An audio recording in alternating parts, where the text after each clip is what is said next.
D'une certaine manière, on pourrait dire aussi que tout est l'éveil infini, tout est la réalisation, tout est le soi. Comme d'autres traditions peut-être disent que tout est Dieu, tout est le Seigneur. Et peu importe les mots de toute façon, puisque tout est cela, sans exception. Juste contempler la question suivante. Est-ce qu'il y a quelque chose en dehors de l'esprit? Si vous faites confiance à votre expérience directe, ce silence d'être, cette réponse naturelle surgit. Y a-t-il quelque chose d'autre que l'esprit? Que vous pensiez que ce soit Dieu, le soi, ou rien du tout?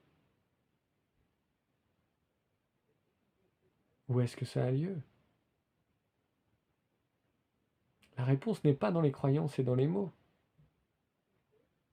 La réponse n'est pas dans le mental non plus. Le mental ne peut pas se résoudre lui-même.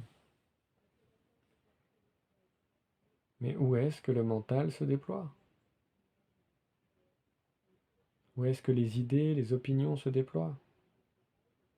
Où est-ce que la liberté, la contrainte, la réalisation et l'ignorance se déploient?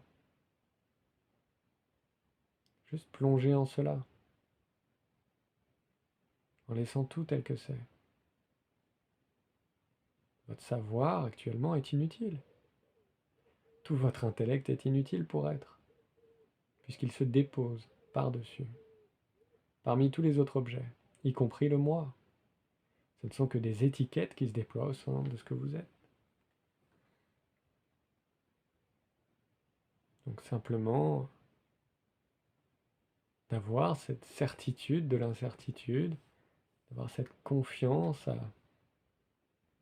vers l'inconnu en fait, vers l'instantané, vers la spontanéité de la vie elle-même. C'est ça qui libère. Se rendre compte que tout est en automatisme déjà depuis toujours.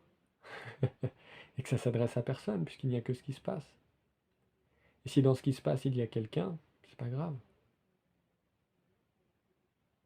Il n'y a pas de souci à ce qu'il y ait des aspirations, des peines, des doutes et des recherches.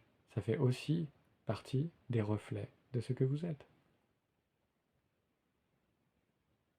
Alors, adoptez cette forme de tendresse, que tout fasse partie du jeu, que tout soit toujours l'éveil infini, que les obstacles, les errances, mais aussi les réussites et les échecs, tout ce qui est nommé comme ça, qui est séparé mentalement, tout fait partie de l'éveil infini. Tout est la matière qui mène à la réalisation, jusqu'au moment où on réalise qu'il n'y a rien d'autre que ce qui est là et qu'il n'y a rien à trouver de particulier. Que cette présence, cette liberté, a toujours été la même, a toujours été identique, a toujours été telle que c'est. Et quand il est compris et su que rien fondamentalement ne peut vous atteindre, vous transformer, vous satisfaire, vous améliorer, vous contraindre, vous réduire, les objets perdent complètement leur pouvoir d'illusion. Donc c'est normal qu'il puisse parfois y avoir une plongée complète dans la recherche du soi, dans la recherche spirituelle, et qu'il y ait cet abandon en fait qui est cherché. Parce que pour atteindre l'illimité, le seul moyen c'est de grignoter le limité, quoi. Donc les limitations des pensées, les limitations de l'identification au corps, les limitations des sensations, les limitations des concepts. Et petit à petit, tout doit être grignoté.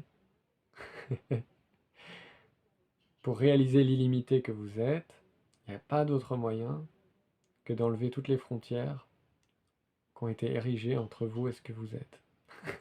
Et ce que vous êtes vraiment, quoi. Donc toutes les identifications, tous les châteaux de cartes, naturellement, en viennent à être balayés. Et la spiritualité permet que ça arrive sans trop de souffrance, on va dire. Parce qu'on utilise la voie directe, la voie de la reconnaissance de ce que nous sommes, pour le réaliser directement, sans avoir à vivre des hauts et des bas, des expériences de vie différentes pour l'apprendre. Mais de toute façon, Que vous le compreniez ou non, vous l'êtes. Que vous le sachiez ou non, vous l'êtes. Que vous le réalisiez consciemment ou inconsciemment, peu importe, vous l'êtes. Vous ne pouvez pas être autre chose que ce que vous êtes. Que ça soit compris ou non, que ça soit su ou non. Donc, soyez ce que vous êtes, ici et maintenant, tel que c'est, et puisqu'il n'y a que ce qui se passe. Et demeurez ainsi, puisque de toute façon, il n'y a personne pour le faire. À part une simple étiquette, un simple mot, une simple pensée.